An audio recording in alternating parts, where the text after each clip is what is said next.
Hey guys, it's me, back again working on another car, Toyota RAV-4. Let's do some brakes. If you work in a shop, impacts are great, but if you want to make sure that you're taking your time and doing it right, always loosen it by hand. Once you got all the lug nuts off, find a place to put them to the side. That way they don't get knocked around or lost.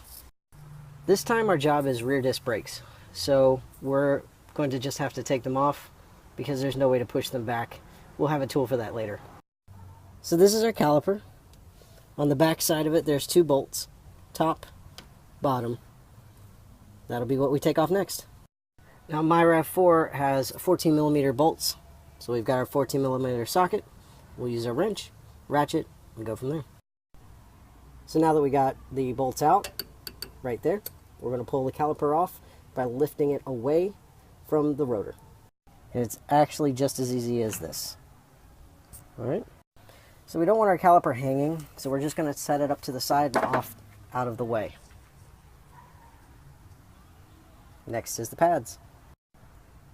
Our rear brake pads here just slide away from the rotor.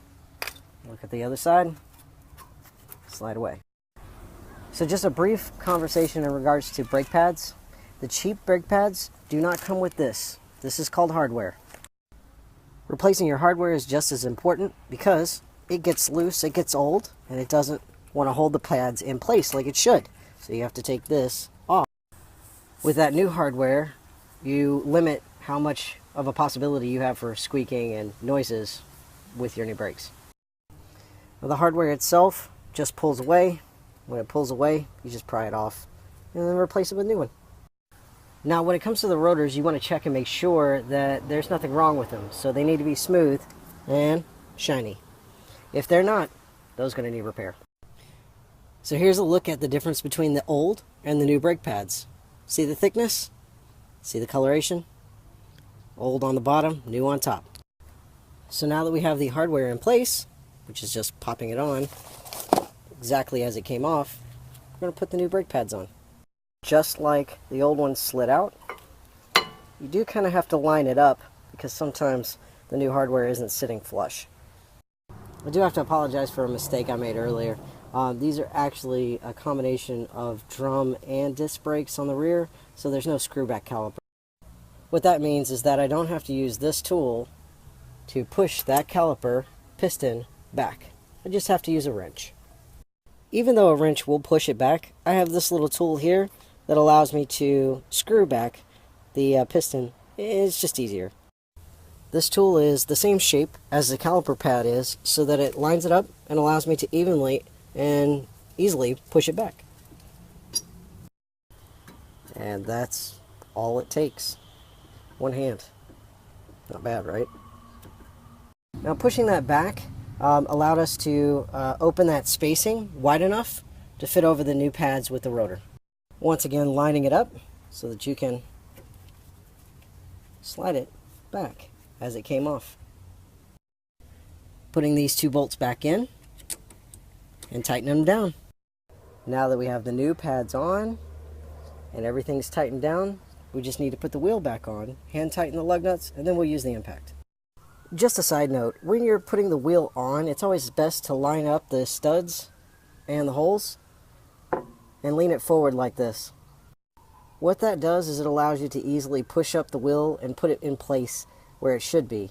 And there's another little trick I'm going to show you in a minute. So let's say you put that wheel back on after you had it lined up. Now use your foot at the bottom to hold it in place. That keeps it from moving. And putting your foot down there actually holds it where it needs to be, flush, which means that it won't be wobbling around as you try to put your lug nuts back on. Lug nuts all on, now let's hand tighten, but let's keep our foot in place. That way it doesn't move around. Now when you're tightening them down, the wheel does have to settle, so just tighten the first one to where it stops. And then you want to go diagonal. Going diagonally will allow you to tighten the wheel down at an even pace so that the wheel won't wobble while you're going down the road. As you keep with the diagonal aspect, you're going to notice that it makes what's called a star pattern, and that's the best way to tighten a wheel down.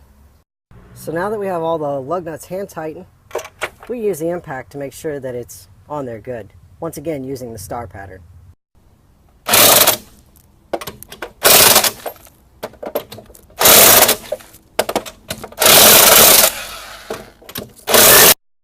Also, as a reminder for safety, we had it on jack stand so that it wasn't moving around, not just the jack. The last piece of this is that we take it off the jack and jack stand, hand tighten one more time, and then take it for a test drive. Now, since you've seen one side, the other's the same, so I'm not going to show you that one. But when it comes to the front, we'll start over.